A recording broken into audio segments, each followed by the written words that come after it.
قریبی رشتہ اور ان 3 کتابوں کے اندر درج ہے.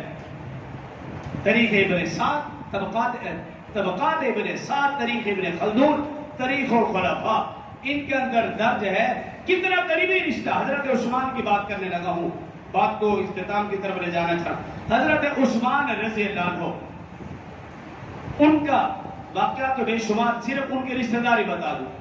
تھے تو وہ 2 داماد رسول، وہ رشتہ ایک الگ، لیکن روایات میں ہے، معتبر کتابوں میں درج ہے، حضرت حسین رضی اللہ عنہ کی 2 بیٹیاں تھیں.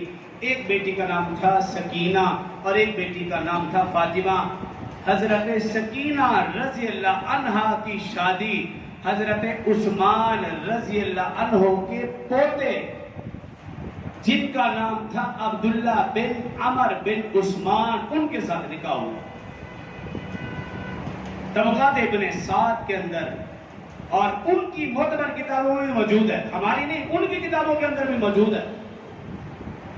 حضرت فاطمہ حضرت حسین کی بیٹی حضرت سکینہ، ان کا نکاح حضرت عثمان کے پوتے عبداللہ بن عمر بن عثمان کے ساتھ ہوا.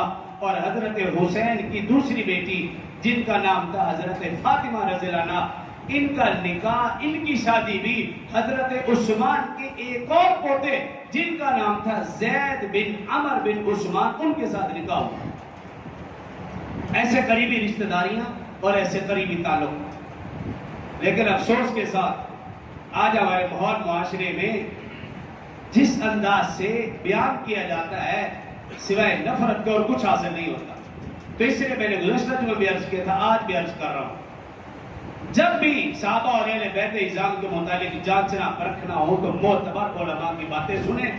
اور دوسری بات، حضرت حسین رضی اللہ عنہ کا جو آپ ولادت دیکھو اور جو آپ ان کی زندگی کی یوم شہادت دیکھو، تو ابو بکر، عمر، عثمان رضی اللہ عنہ کے دور خلافت میں بھی دیکھو انہوں نے زندگی کہاں کیسے گزاری.